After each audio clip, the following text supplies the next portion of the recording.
নমস্কার সকলকে। আজ অনেক দিন পর আবারও একটি লং ভিডিও নিয়ে চলে আসলাম। আজকে তোমাদের সাথে শেয়ার করব সাবুদানার পান্তুয়া। তো চলো আর দেরি না করে ভিডিওটি শুরু করি। পান্তুয়াটি তৈরির জন্য আমাদের মেন যে জিনিসগুলি লাগবে সেগুলি হলো সাবুদানা, যেটা শুকনো খোলায় ভেজে নিয়ে মিক্সিতে গুঁড়ো করে নিয়েছি। ওইদিকে রাঙা আলু 3টে নিয়েছি, সিদ্ধ করা রয়েছে। আর ওইদিকে বাটির মধ্যে রয়েছে পরিমাণ মতন চিনি। প্রথমেই মা আর রাঙা আলুগুলোকে সুন্দর করে কুড়ে নিচ্ছিল।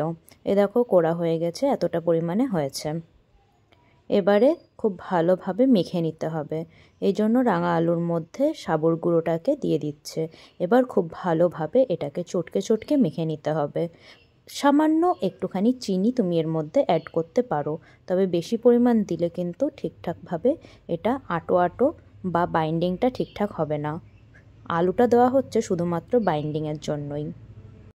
দেখো আমাদের মাখানো হয়ে গেছে, ঠিক এরকম হয়েছে দেখতে। এবারে কিছুক্ষণ রেস্টে রেখে দেওয়ার পর এটাকে ছোট ছোট পান্তুয়ার শেপ করে নিতে হবে। দেখো অল্প একটু পরিমাণে নিয়ে, এই যে মা যেরকম দেখাচ্ছে এটুকু পরিমাণে নিয়ে ভালোভাবে গোল করে নিতে হবে। এরপরে মাঝখানে একটু ফাঁকা করে নিয়ে তার মধ্যে সামান্য একটু চিনির দানা, অথবা তোমাদের কাছে যদি মিশ্রি থাকে অল্প একটু মিশ্রির দানাও দিয়ে দিতে পারো। এর ফলে ভেতরটা আরও জুসি এবং ফাঁপা হয়। ফলে পান্তুয়াটা যখন মুখে পড়বে ওই চিনির দানাটার থেকে যে রসটা, চিনিটা গলে গিয়ে যে রসটা হবে সেটা থেকে একটা দারুণ ফ্লেভার তোমরা পাবে এবং খেতেও খুব ভালো লাগবে। ফোনটাকে অফ করে আমিও মার হাতে করে দিলাম, যার জন্য এত তাড়াতাড়ি হয়ে গেল। এই দেখো কতগুলো পান্তুয়া আমাদের রেডি হয়েছে। এবারে এটাকে ছাকা তেলে ভেজে নিতে হবে। পান্তুয়াগুলোকে একদম ডুবো তেলে ভাজতে হবে। দেখো আমাদের তেল গরম হয়ে গেছে। আর এদিকে একটি গামলার মধ্যে চিনির শিরা আমরা করে নিয়েছি।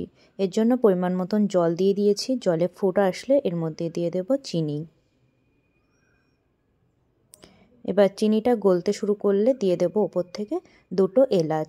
তোমরা চাইলে এলাচের গুঁড়োও এর মধ্যে অ্যাড করতে পারো। আর আমার কাছে যেহেতু কেশরটা ছিল না তাই দিতে পারিনি, তোমরা এর মধ্যে কেশরটাও অ্যাড করতে পারো। এদিকে তেল গরম হয়ে গেছে। এবারে একটা করে বলগুলো আমরা দিতে থাকবো, তারপর ভালোভাবে ভেজে নেব। দেখো এবারে কালারটা চেঞ্জ হয়ে গিয়ে এরকম লাল হয়ে গেছে। ঠিক এই অবস্থায় পান্তুয়াগুলিকে আমরা তুলে নেব। এতগুলো পরিমাণে আমাদের পান্তুয়া রেডি হয়েছে। এবারে ওই যে ফুটন্ত শিরাটা করা হয়েছিল, শিরাটি গরম থাকতেই এর মধ্যে পান্তুয়াগুলোকে দিয়ে দিতে হবে। গরম থাকতে দিলে এর ভেতরে চিনির রসটা খুব ভালোভাবে যাবে এবং খেতেও খুব ভালো লাগবে, আর এটা খুব নরমও হবে। এবারে রেস্টের জন্য রেখে দেব কিছুক্ষণের জন্য, প্রায় 2 ঘন্টা মতন পর। এই দেখো এটাই হচ্ছে আমাদের ফাইনাল লুক পান্তুয়ার। এবারে আমি 2টো পান্তুয়া নিয়ে তোমাদেরকে ভেঙে দেখাচ্ছি এটা কতটা জুসি হয়েছে।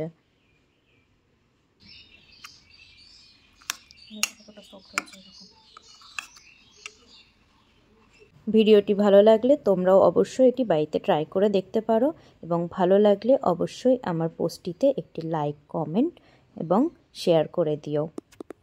আজকের মতন টাটা। সবাই ভালো থেকো, সুস্থ থাকো। আবারও দেখা হচ্ছে নতুন একটি ভিডিওতে।